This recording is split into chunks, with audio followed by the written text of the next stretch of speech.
everyone to our exhibit in the Spirit of Tina Modotti and Vincent Vigil photographs. My name is Alessandra Moctezuma and I'm the gallery director here. And I'm very glad that you can make it. I know that it's the first week of classes and parking is a little bit crazy, so I hope that you didn't have much of a problem. First of all, before I start with my introduction of Professor Letizia Argenteri, I just wanted to thank a couple of people. First of all, I wanted to thank Professor Pasquale Verdicchio, who's here today from U.C.S.D. And he is an expert on Tina Modotti and has published a book of her writings, which you can actually see in the entrance and right here in our vitrine. And he was generous enough to lend us many of the biographies and the monographs, and also the only original photograph that we have of Modotti here in the show, which is this tiny portrait here in the vitrine. So I wanted to thank you, Professor Verdicchio.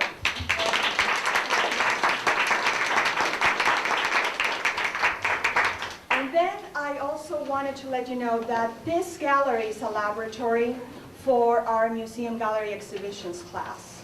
And everything that you see here was done by our students. And our school started this week. They came in during the break. In the last couple of weeks, they've been here to paint, to help me put up the illustration panels, to put up the photographs, do the lighting, all that. All of that is done by our students. And I wouldn't be able to get these beautiful shows finished without their help. So I wanted to thank all of our students. Many of them are.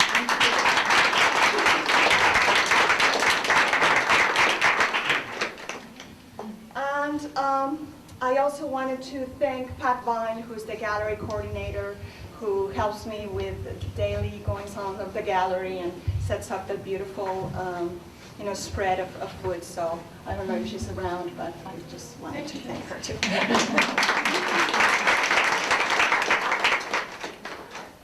All right. Well, this show, actually planning for the show started last year when Professor Argenteri approached me. And she is just finished a biography on Tina Modotti titled Tina Modotti Between Art and Revolution, which will be published this spring by Yale University Press. And so we thought it would be great to do a preview and introduce Modotti's work to the campus, and also have her talk about her life and her work. And I also thought that it would be a nice opportunity to tie in terms of the history of photography, with the work of a contemporary San Diego photographer. And then I invited Vincent Vigil, and I'll introduce him a little bit later, to also come and join us and present his work for the exhibit. Professor Argenteri received her first doctorate in comparative literature from the University of Milano, and then she went on to UCLA, where she received her PhD in history. Her first book, published by the Italian publisher Mondadori, dealt with the involvement of monarchy with fascism in 1922 in Italy, and the cultural changes that occurred in the European society at the turn of the century. Her book on Tina Modotti, as I mentioned, will be published by Yale University Press this spring. And there's a flyer outside which gives you information about her upcoming talks.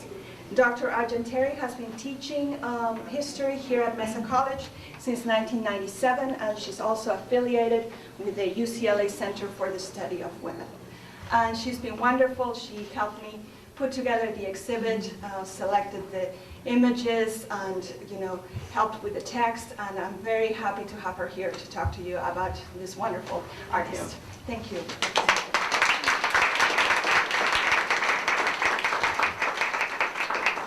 Well, it's a little hard to speak with laryngitis because in Italy was below zero. I just came back. And it's very hard to talk about a book that I haven't seen it physically yet. So I hardly know the cover, which right now I was told this will be the cover, but it's not quite sure yet if that's because they're still fighting. The marketing department doesn't seem to agree with another department and so on. At any rate, I have some thanking to do. Of course, I wanted to thank Alessandra Montezuma and her staff, especially Pat Vine, the staff of the audiovisual department, especially Mary Kovac and Steve Mansuk, and of course Michael Kelly from the Faculty Computer Lab. Without these people, I think none of this would have been possible, and the expertise that made this exhibit possible and really helped me directly or indirectly with the completion of my book, whose publication, as you know, is imminent. And again, there will be specific information on the talk I will give at Barnes & Noble's in May, and in the following week at another bookstore in La Jolla. I don't know how much you know about Tina Modotti in general. Some of you may know a lot, and some may have seen it. Tina, very short part that she had in the film Frida, and probably you wonder what role she had in the Mexican artistic or political milieu at the time. Well, let me tell you just in general that her life can be divided into 6 distinct phases. We have the first phase, the Italian phase. Of course, she was born in northeastern part of Italy, Udine, in 1896, and she lived there until 1913 with a very brief period, a brief interruption in Austria. Then we have the so-called California North American phase, which lasted 10 years.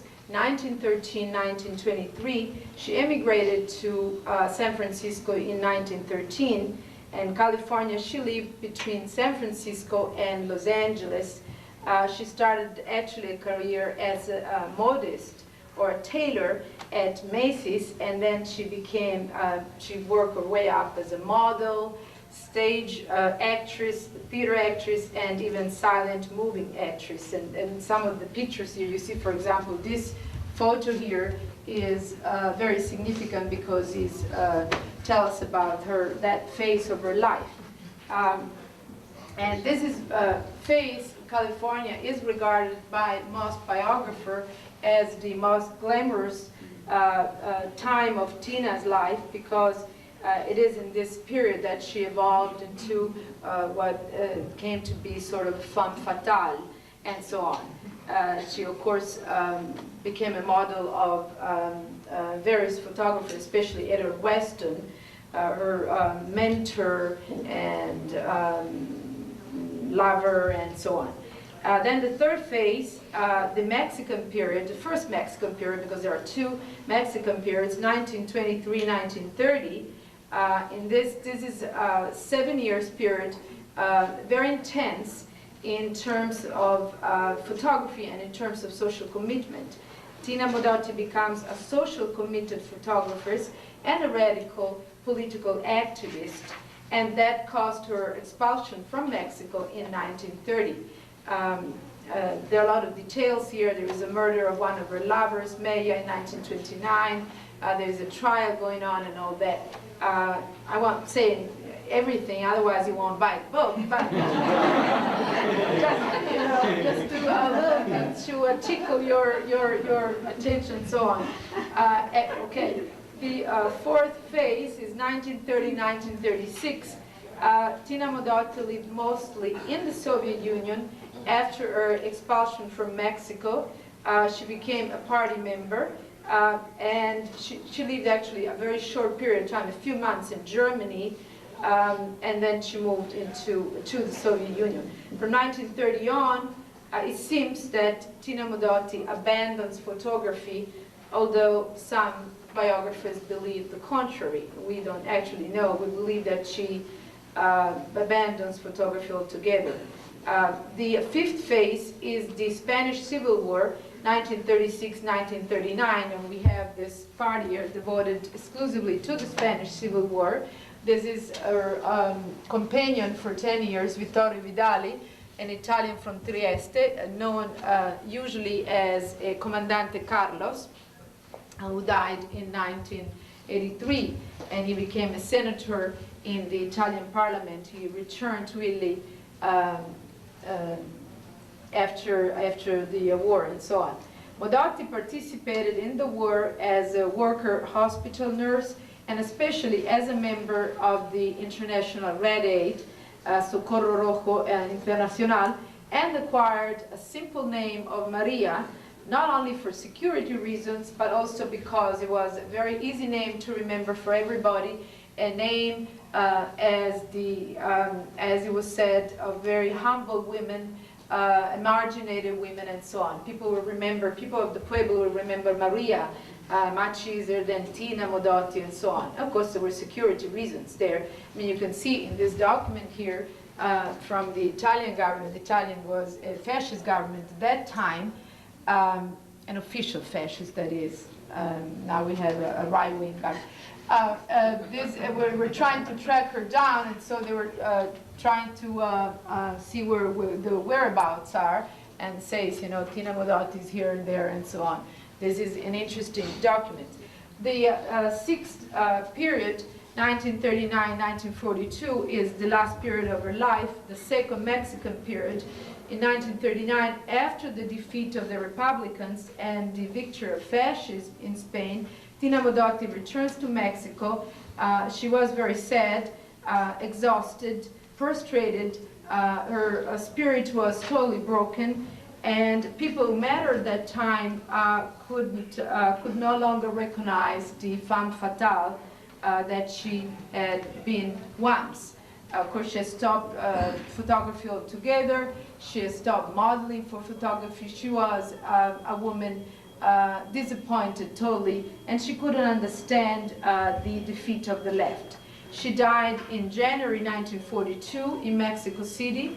She was only 46 years old, in a taxi, alone, significant of her life. She was basically a woman alone in her life while returning home from a party in the middle of the night. Well, I'm going to make a couple of remarks about my approach because a lot of people ask me what's the difference between my biography and the previous biography. We have very good selections here of a lot of books, and some of these are catalogs of photography, some are very specific biographies, and so on. As soon as people find out that I wrote a book on Modotti, they rush to ask me what is different from any other books on her. You know, you have to be sensational, and so on. The books on her are numerous, and this is just one selection, there are even more. Well, Tina Modotti's letters to Weston, for example, originally written in English and kept at the Center for Creative Photography in Tucson, Arizona, are published in 3 versions. In the original version in English, by them, by their Arizona, and then in Italian and in Spanish as well. It's just an example of the interest. All the books on Modotti are good, in my opinion. You know, it depends on what one is looking for. A narrator, for example, like Elena Poniatowska, is doing precisely her job as a narrative history. You know, it's too bad, by the way, that the part of politics, when it's translated into English, was totally deleted for reasons I'm not sure that I know, because it was an interesting part. But of course, it passed from the 500 pages into something like 200 or 300 pages. All right, and because Poniatowska is Mexican, she concentrates mainly on the Mexican period. Other Modotti biographers chose to focus on her photography as an indicator of her political commitment. Sarah Lowe is a very good example of that. She's an art historian, excellent art historian, and she focused on her on her photography and the transition from photography as a pure aesthetic art into something very social and ideologically committed or charged politically. I am by training an historian, at least at UCLA, so I chose to give ample space to the background of the historical events in my book. The life of the immigrants in California need a few words. I think the religious movement of the Cristeros in Mexico as well. Otherwise you don't understand certain things. Why, for example, when Modotti is going to photograph all these places with Western, a lot of churches are closed, and the people don't understand why the churches are closed. In Mexico, it was a very Catholic country, well, because the Cristeros movement and because the government was trying to ban them and so on. So the formation of the Mexican Communist Party, for example, needs to be explained because, in my opinion, it played a very significant part in Tina's life, ultimately changed the course of her life and her destiny. I have also extensively analyzed a poem, a very short poem that Tina Modotti wrote in California, published by an American magazine, at that time regarded as a radical magazine, Dial, because to my knowledge it's the only poem existing by her, and I think it's very significant. And of course that my studies in comparative literature came very handy at that time. And I chose to devote one chapter of my book specifically on Tina Modotti's photography to explain, as I said, to analyze the transition from a pure aesthetic type of photography, a la Western, to a more committed, ideologically, politically charged type of photography. By the way, the number of the images in my book is pretty impressive. We started with 30, and we ended up with 80. That, of course, includes a lot of documents that I came along with, and you know, people were giving me a lot of things, and it came out about 80 pictures. And this specific picture, which is some of you that are know something about immigration history know that this is the Louis Hine immigrants, and this is a Sicilian woman, and I think this is the most. It's really part of the collective memories of the immigration historians. So I thought it was so beautiful. Her name is written on the on her luggage and so on. A Louis Hine picture is in my book. There was a two full nudes in case. Okay. Totally unedited. Okay. And they wanted to put it on the cover. That I had to say I wasn't very happy. So finally we got the marketing department there had to listen to me. Okay. Now the reason of my publication in general, what appealed to me of this project, well, several things. Most of all, we hear a lot in the academic institution talk about a multicultural discipline, interdisciplinary project. We're not very sure always what we mean by that. To me, this is a book with this really interdisciplinary project because it includes many aspects.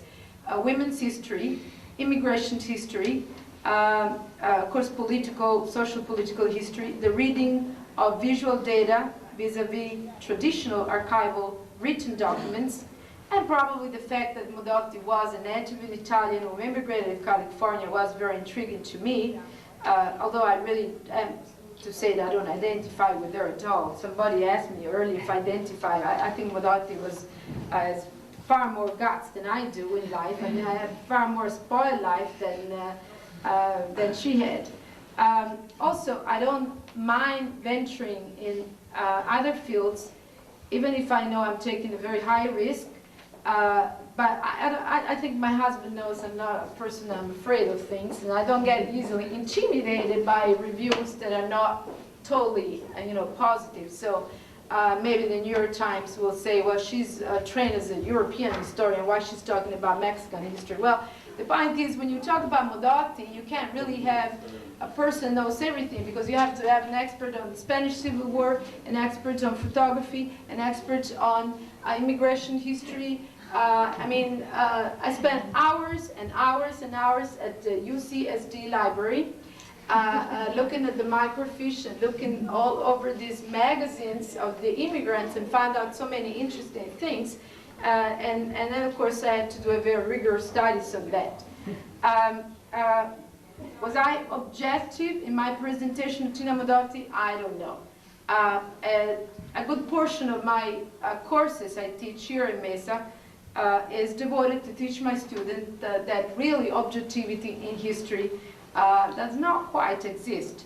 But we have to be impartial and accurate as far as the documents are concerned. You know, that we must be, especially if we publish with an academic press. I think that's the, we have to pay a little price for that.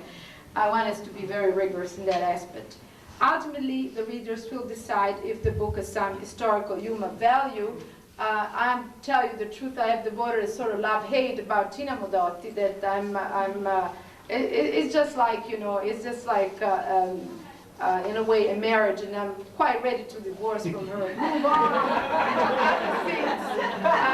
because I think it gets so, you know, I mean, I spend more time in Tina Modotti than I spend with Fabrizio, so I think it's time I move on to a shorter, a simple project, and not so politically charged, and not so, you know, and not so much copyrighted devoted. So I hope you see the book. I hope you like the book, and you know, there will be part that will be maybe a little tedious, maybe part, but I think I tried to give a very ample background of all the situation. And thank you very much. That's all I have to say.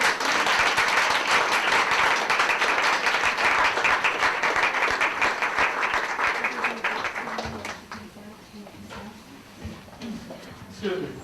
Professor Argenteri? Yes. I have a question for you. Yes. You mentioned something about the movie Frida. Yes. I'm just curious about your opinion of the way the Modotti character was portrayed in that movie. Whoa. Okay. Well, Ashley Judd, right? Is the actress? Right. Yeah, Ashley Judd. Well, I think if one doesn't know anything about Tina Modotti, may wonder, you know, may like it or something. Personally, I think it's a Hollywood movie, and it is what a Hollywood movie should be. It gives an idea of Frida. It's very quote-unquote romantic side of Mexico, very colorful, a little bit paternalistic. I know that some of you have seen it and like it, have indicated to me. I'm not an expert on Frida, so I don't know about Frida, but I think the Tina Modotti they present there is a very caricature type. Is first of all, she had a dress low up till here. To me, it looks like a Neiman Marcus dress. It's like, well, not that I can afford those. Tell they give me here, but I just see them. First of all, second, this gesture that she has is very Hollywood Italian type. I don't think it portrays. If I remember correctly, she invites Diego Rivera and Frida at her house for the reception, which is historically true. And she said, "I don't believe in marriage." Now, I heard an interview. They were interviewing Valeria Golino, who is an Italian actress who plays the first wife of Diego Rivera, Lupe Marin. And she said that Ashley Judd was fine with looking at her gestures because she's really Italian to see if you could imitate or portray. So it really comes out a little bit like more like a soprano stories than Tina Modotti that I have known and lived, you know. And the scene of the tango is, I mean, you know, what's her name? Julie Seymour, is that her name? She's wonderful when she does things, you know, the Lion King and this kind of thing. But I think for that they needed a more more dimensional person, you know. I think. But this is my, you know, I like to see the film again because maybe I missed something. And of course, being very close to the subject, I'm quite critical now. You're very welcome. Yes. I was thinking that brought Tina Modotti out into the public, the popular culture, and now everybody knows the name of Tina. Yes. And so it's, I think, okay that happened. It's wonderful that now people are going to be exploring Interested. more and reading your book. Oh, that's a good idea. And by the way, I thought Banderas was a little bit ridiculous as Siqueiros, who's an extremely dramatic man. I mean, Banderas to me seems to be, but no, that's Hollywood, so they choose. And I mean, I hear that Madonna wants to play Modotti, so we got that. I don't know, maybe one day that too would happen. I don't know. Since she played Eva Perón, anything can happen in life. So. Good title for a journal article. Well, she can afford the pictures because I think she owns some of the originals. So. I met Vincent Vigil because he was one of my students at the Museum Gallery Studies class. And towards the end of the semester, he brought in some examples of his work. And I was very impressed by his images. I have always been interested in urban photography. Not only urban photography, but painters who capture our urban landscape. We drive through the streets, and how many times do we see a convergence of characters or a particular house with some interesting elements, and we want to have a camera and be able to capture that image. And there's few people who can do that, and who can do that in a formally beautiful way. And I thought that Vincent Vigil was very successful. And so I invited him to present a series of his photographs, and he selected images both of Tijuana, life in the streets, and there's one also of the border, and also images that he'd taken here in San Diego. And so I want to introduce you Vincent Vigil.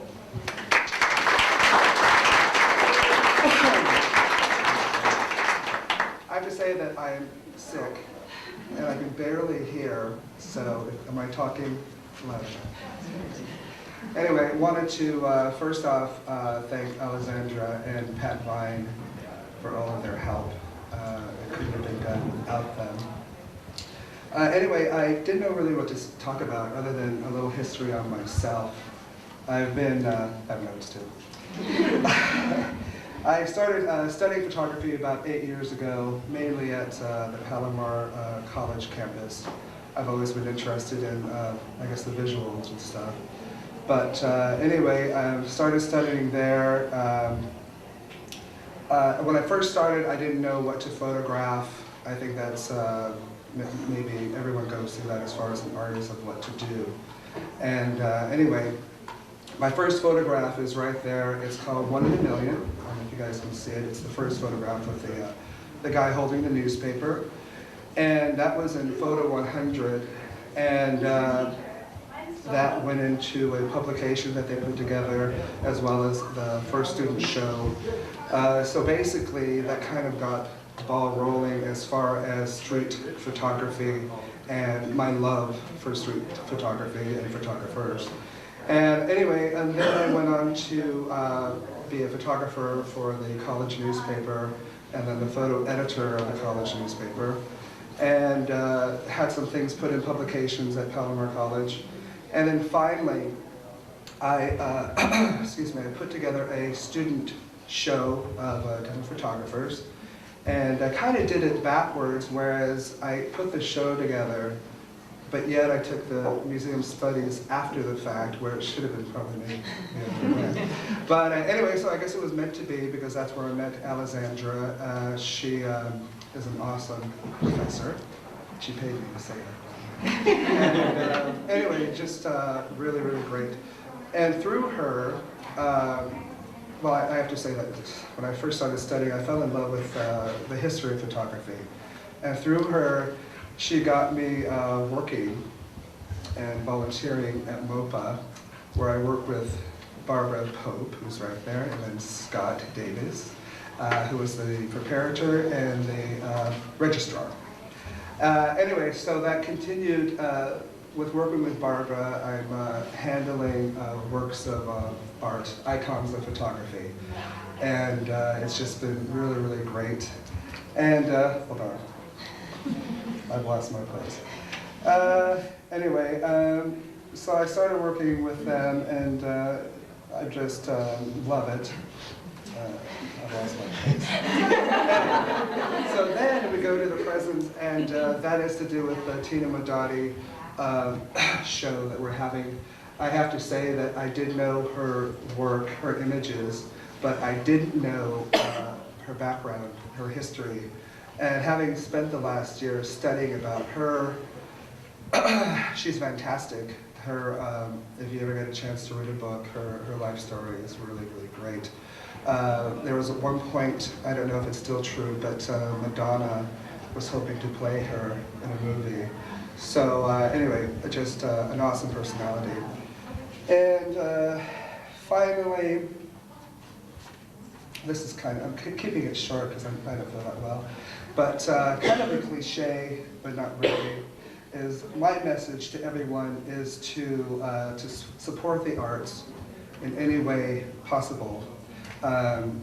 We hear that all the time, but it really is needed.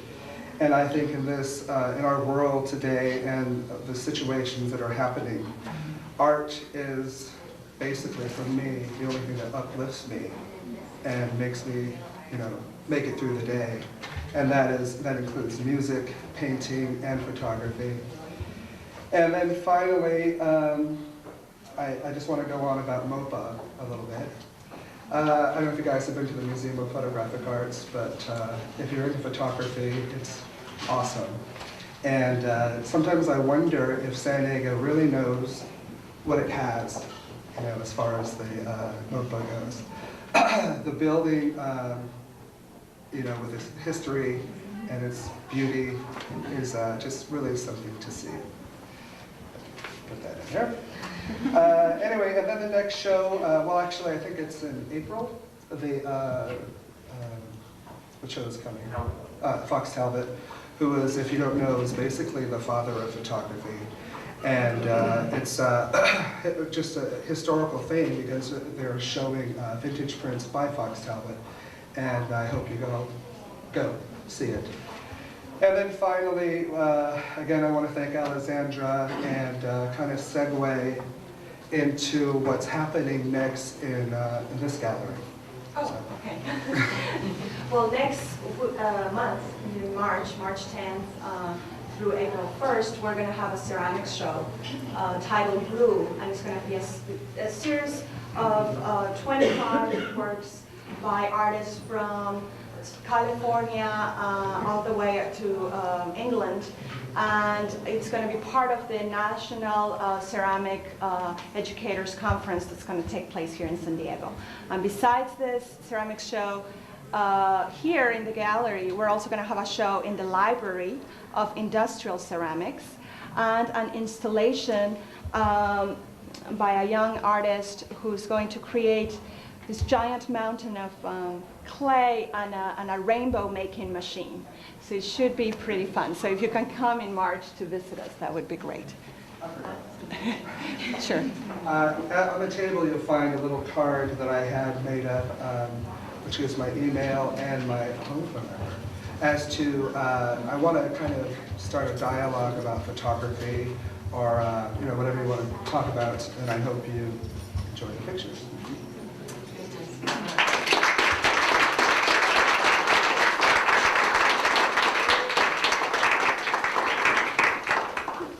Are there any questions? Looks great. I just wanted, you've been far too modest. I haven't talked about I don't mind talking. some of the pictures. And especially not myself. Well, what's for that your favorite picture here? Well, I would have to say probably my favorite, which has the big spotlight on it. You could bring in planes with the spotlight. Right over And here. that is the one over here. It's called The Last Laugh, and it was taken at the '98 Gay Pride Parade. That day I took 5 rolls of film, and it just boiled down to that image. I think it's pretty funny. Let's see. I like Shy Girl, which was kind of a reaction, obviously, to me, you know, and it's very, I still love it. It's really, really good. And, really making me think. Stone Woman, which is right here, that's downtown Broadway, has always been a favorite of mine. I like the background, the building, and the woman. And I don't know what to say about it. I like a lot of them. I like all of them. So, and I hope everybody gets something out of it, you know. So. No. Any questions? I couldn't hear you anyway, so it's all good. All right, I will call you. Well, to continue with our program, we are going to show a video documentary about Tina Modotti. It's titled Tina Modotti Putting Art into Life, and it's by a filmmaker from Los Angeles, Pamela Glinton Camp, with Sandpail Productions. And it's about a 30-minute documentary. It's still a work in progress, and she's actually raising money right now to finish the film. And Vincent Vigil was very generous, and he donated part of his honorarium to this particular video project. So if anybody is interested in learning more about the film, I left a mailing list over there, and you can sign in, and that will be sent to the filmmaker. Pamela Glinton Camp couldn't be here today. She had to direct a film shooting up in LA, so she couldn't join us. But she asked Professor Pasquale Verdicchio, who is also in the video, to introduce the film. And as I mentioned before, Professor Verdicchio lent us many of the materials on Modotti, and he also did a book of Modotti's writings, and he organized a conference on Tina Modotti a few years back here through U.C.S.D. So here's Professor Verdicchio. Thank you, Alessandra. I'm very glad to be here. Anything to do with Modotti, I try to make it, and as Letizia Argenteri said, there are never enough books on Modotti. There's always something more to dig up. Definitely an interesting character. This documentary, a little bit of history. In 1996, actually 1994, I hit on the idea that I would like to organize an exhibition and a conference on Modotti for the centenary of her birth. In '94, we needed 2 years really to get things going, and in fact, we came right down to the wire. And so we started working together, the U.C.S.D. Art Gallery and myself, and started bringing people in. And in '96, we opened an exhibition, which we were very lucky because while we were organizing the exhibit, we received a call from a person, Patricia Albers, one of her books is on display, who had recently found a couple of trunks in the attic of an old farmyard in Oregon that belonged to cousins of Modotti's supposed ex-husband. And these trunks had been sitting there for decades, and they contained a number of 100 or more, 125, 200 contact prints of Modotti's work that had not been printed otherwise. Some of it was completely unknown. It had an incredible array of letters and other documents. So we put her in the show, obviously, and it really made it much more successful than it would have been otherwise. For the conference that we held at the same time as the exhibit, I invited people from all over the world, really. I didn't do the fundraising, that's the hardest part. I was very glad to have someone who could do that. And so we were able to invite a number of people who had worked with Modotti in the past. Letizia Argenteri was there, Riccardo Tofoletti, who has the Modotti Archive and Museum in Udine, Christian Canale, he's German, and therefore had access to archives that weren't previously available in Moscow and that. Patricia Albers, as I said, who provided us with many of the new photographs and documents. Sarah Lowe, who organized an exhibit in Philadelphia a couple of years prior to ours. Bob Datilio, a historian, Civil War and anarchism. Amy Conger, a Western scholar, and Susan Caperna-Lloyd, a photographer herself. There were other people involved, just a short list. As far as I'm concerned, it was a very successful conference, and we were trying to bring out different dimensions of Modotti, trying to downplay the image that we have of her in the Frida film, which I haven't seen because I'm afraid to see how Modotti is portrayed, is probably the overwhelming image that we have of Modotti as a popular figure. And so that conference was meant to put her on exhibit, her life, and really the variety of things, the diversity of things that she had done. We produced what came out to be a wonderful catalog. And I don't know how you order that aside from the U.C.S.D. art gallery.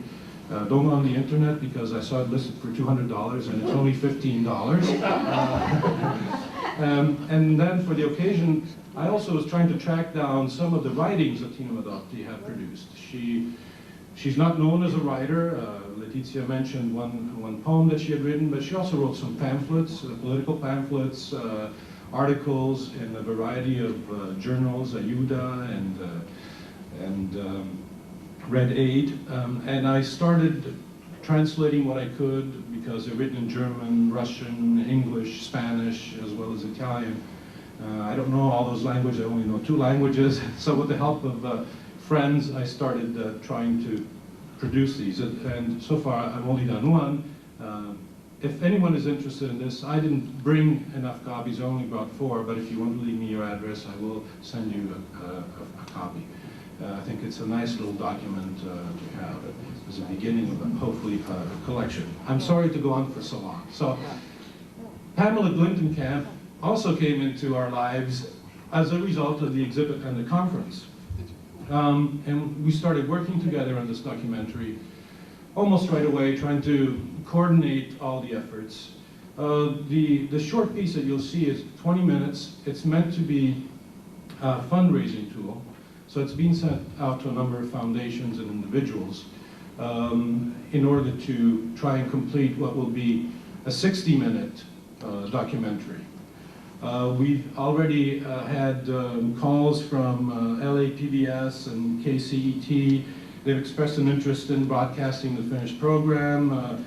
PBS wants to broadcast it nationally. We have the UK-based satellite cable network, Arts World, also expressed an interest in purchasing the broadcast rights for the UK once we're completed, but we need to complete it.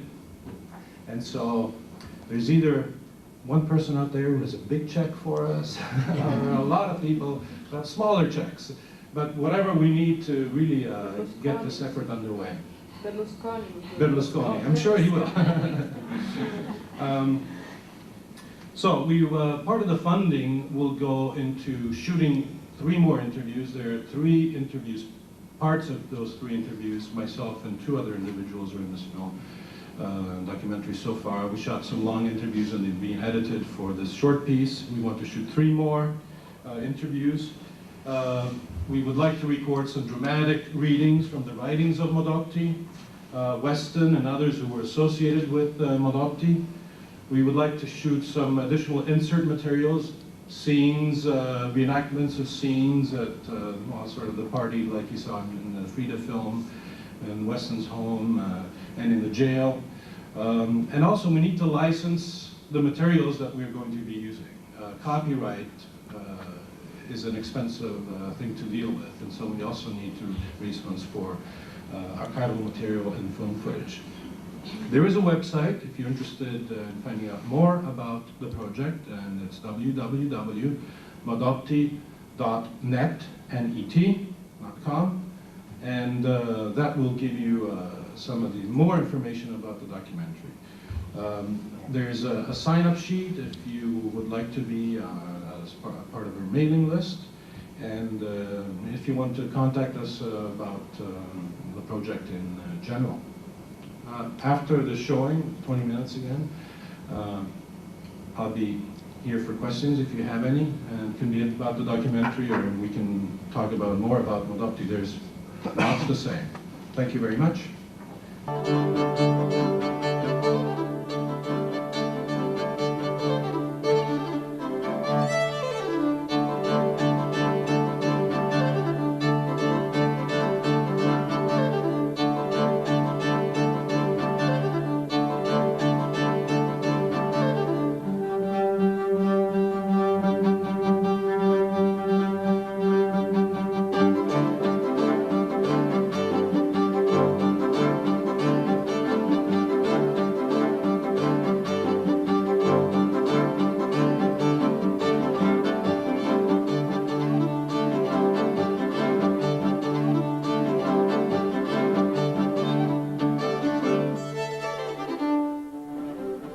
I, like so many other people, was captivated by her story, by its incredible drama.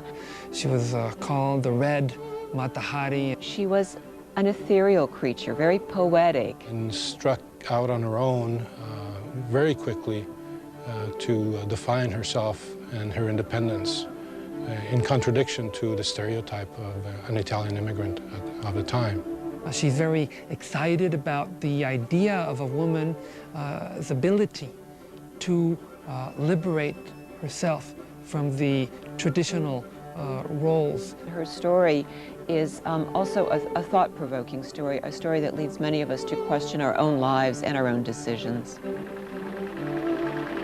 She worked in sweatshops alongside other immigrant women. So those are the real-life experiences that formed her political consciousness. There was no one more sensitive than she to other people's feelings, and in particular to other people's pain and suffering. Tina was incapable of passing a homeless person on the street, for example, without stopping to help. In San Francisco, she encountered an Italian community that was involved in the arts, which gave her her first foothold in the theater. Suddenly she becomes aware of poetry, of theater. She knows Weston. And of course there was Edward Weston, who was the decisive influence in her life. And Weston proposed to Modotti that she solve the problem of life by losing herself in the problem of art.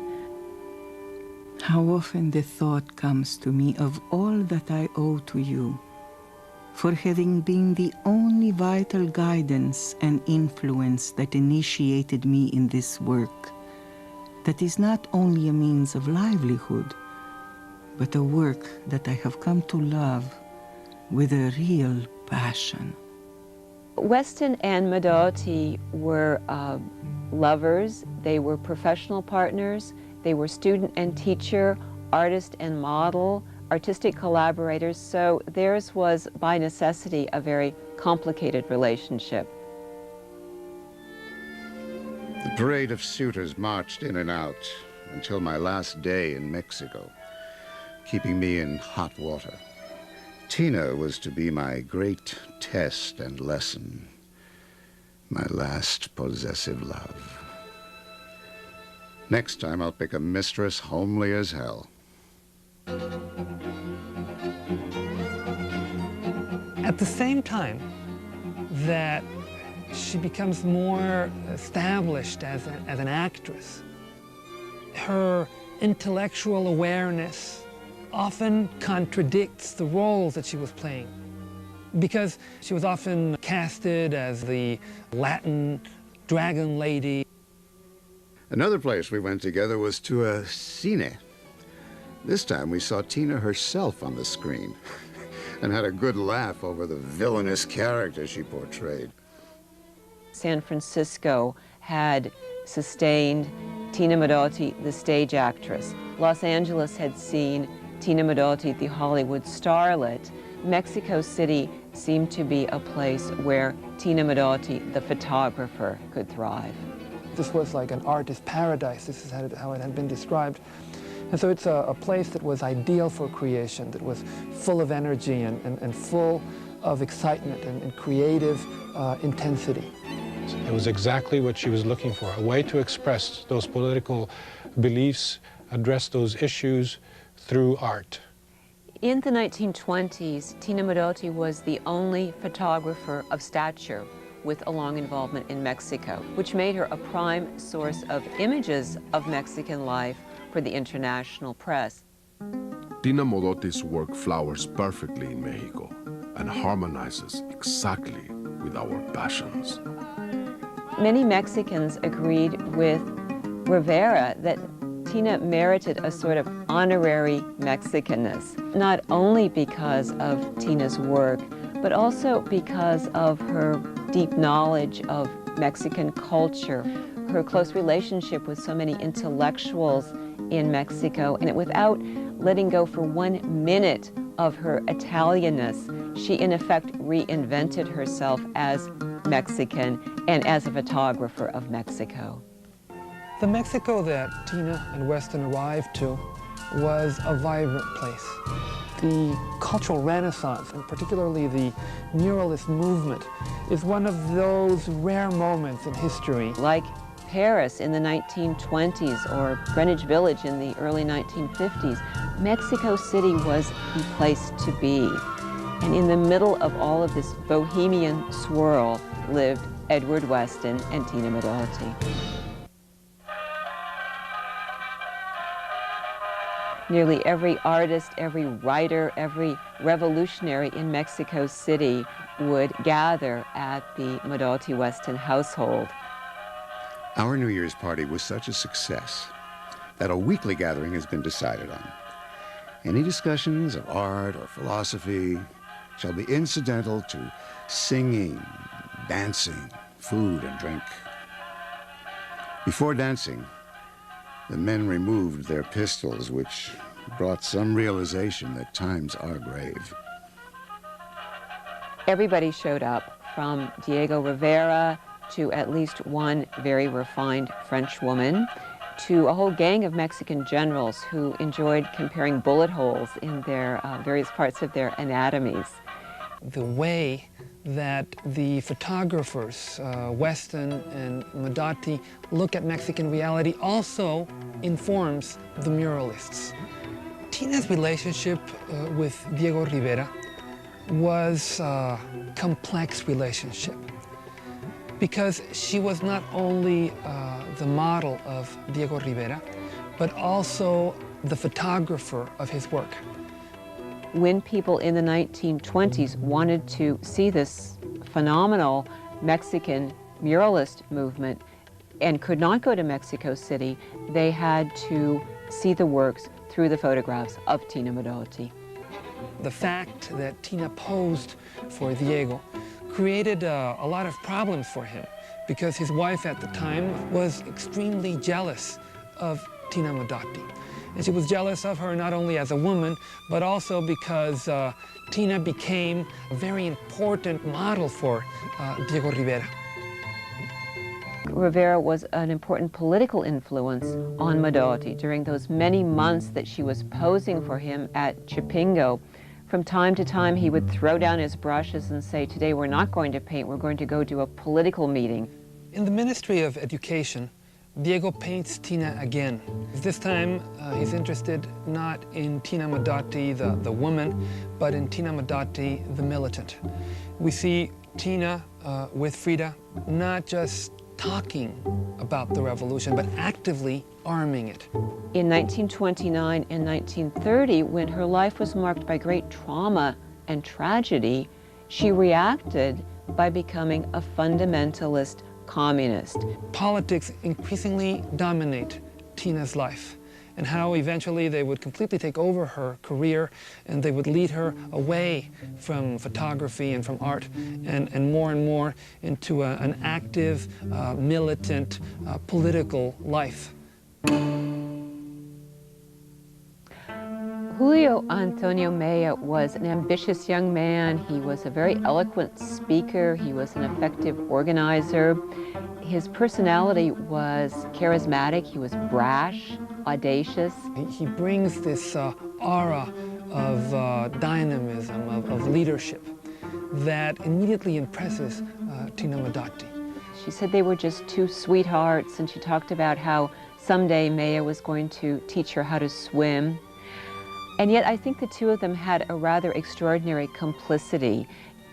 His coming to Mexico, his involvement with Modotti, and his eventual assassination had a great influence on Modotti herself.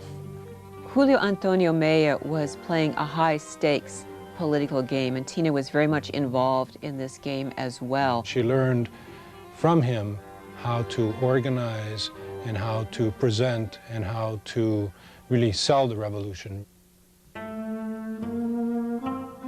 We certainly have been plunged into a swirl of communism here. Almost all our acquaintances are active participants in revolutionary activities. A new revolutionary newspaper is being published, El Machete. This was a group of photographs that she later called her propaganda pictures, and that have been called the first critical photojournalism produced in Mexico. They overstated their ideas in order to make their meaning perfectly clear. And that meaning was that despite the revolution and all that had happened since the revolution, many Mexicans were leading wretched, miserable lives. Nothing is more persuasive and expressive than what we can see with our own eyes. However graphically we describe an attack upon a workers' demonstration by armed police, no verbal or written image will ever be as telling as a photographic reproduction.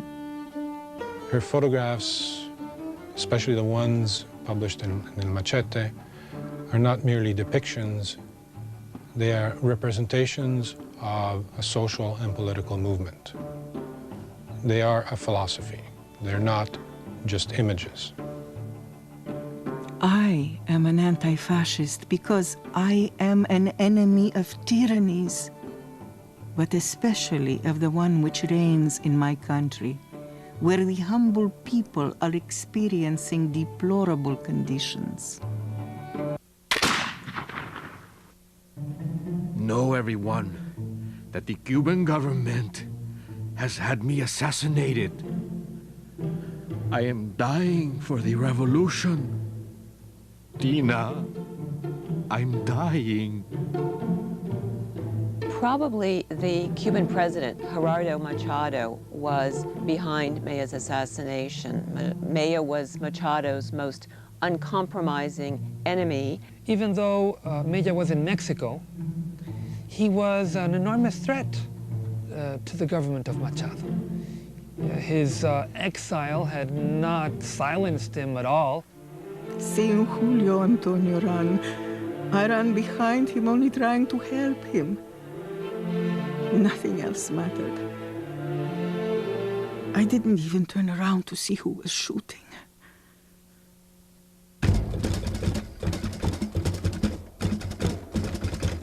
When Julio Antonio Mella was assassinated, he was with Tina Modotti, and the press in Mexico immediately tried to make this appear as a crime of passion. The murder of Julio Antonio Mella has caused great excitement in this city. The only person who could identify him, the dead man's lover, remains suspiciously silent. By discrediting Tina Modotti, who was a visible communist and a foreign communist, the government could discredit the entire Communist Party and pave the way for the deportation of foreign communists. Her life became public knowledge. Every little intimate detail of her life was published on the front page of Mexican newspapers. The fact that she had posed nude for artists, even the fact that she smoked. And the implication was that this kind of moral laxity inevitably went hand in hand with communism. A regular cell of iron and stone, an iron cot without mattress, and the food, well, the usual food of prisons, I guess. But all this is nothing compared to my mental anguish in not knowing anything from comrades. It still all seems like a bad dream to me. When Tina was thrown into jail in Mexico, kept in isolation for 13 days, and had no idea what was going to happen to her, she remembered a phrase from Nietzsche and repeated this phrase over and over to herself as a kind of mantra. What does not kill me strengthens me. What does not kill me strengthens me. Eisenstein had spent several months in 1930, 1931 in Mexico, where he was filming Que Viva Mexico. The great unfinished movie of Eisenstein.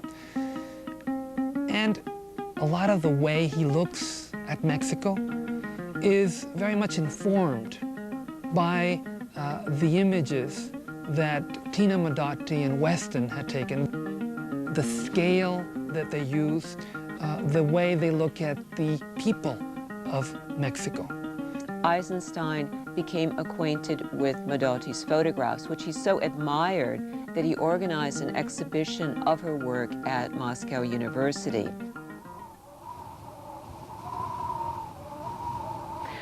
Tina also acted as a mentor for Manuel Alvarez Bravo. She introduced him around, made sure he knew the right people, so that in 1930, when Modotti herself was forced to leave Mexico, Alvarez Bravo stepped into her role as photographer for the Mexican muralist. When Tina is expelled from Mexico and she has to leave and she's given 48 hours to get rid of all her things, she literally gives one of her cameras to Alvarez Bravo. They had a similar eye, and I think they shared a tremendous love for the Mexican people. Almost in a physical way, it is as if she gave to Alvarez Bravo her camera, her legacy, her vision. Modotti's deportation from Mexico, though associated with the accusations for the attempted assassination of President Rubio, is also related to the fact that the government was doing its best to try and get rid of all the foreign influence in Mexican politics. I was with her up in the compartment, she on the window side and I beside her. And then they blew the whistles. I got off, and that's when I said, adios. And of course, at the time, the fascists were in power, and they were looking forward to getting their hands on Tina Modotti. She became more and more convinced of the necessity of correct communist ideology. I think this became evident during her years in the Spanish Civil War, when she turned to counter-espionage work.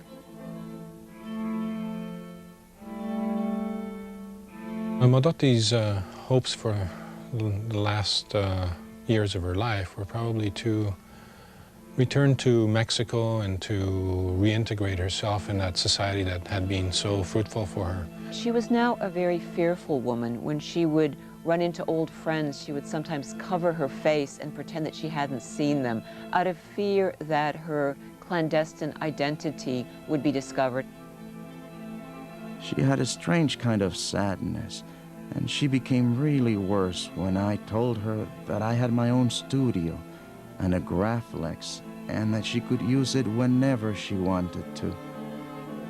She nearly cried and told me she was no longer working on that. It's hard to believe that this woman that had returned to Mexico was the same one that only a decade ago had created the admiration of everybody for her beauty. Tina Modotti died under very common and very unusual circumstances at the same time. She died after a dinner with friends in a taxi cab, supposedly of heart failure. During this period, Soviet agents, in some cases, made poisonings or other drug-induced deaths appear to be deaths from natural causes. There is a belief that she might have been assassinated. Why assassinated at that point? The reason might be that she knew too much, as it has been said. Knew too much as to the internal workings of the Communist Party, or had learned too much during her years at work for Moscow. Pablo Neruda, the great Chilean poet, wrote a wonderful poem, and he sent it to all the newspapers, in which he celebrated Tina's life. And after that, nobody dared to speak ill of Tina again. Ultimately, Tina Modotti gave up everything for her commitment to communism. She gave up her art, her health, her beauty, her family, and her peace of mind. Dear Edward, I cannot, as you once proposed to me, solve the problem of life by losing myself in the problem of art. In my case, life is always struggling to predominate, and art naturally suffers. I cannot accept life as it is. I am forever struggling to mold life according to my temperament and needs. In other words, I put too much art in my life, and consequently, I have not much left to give to art. Enough for tonight, dear. Hasta mañana. Tina.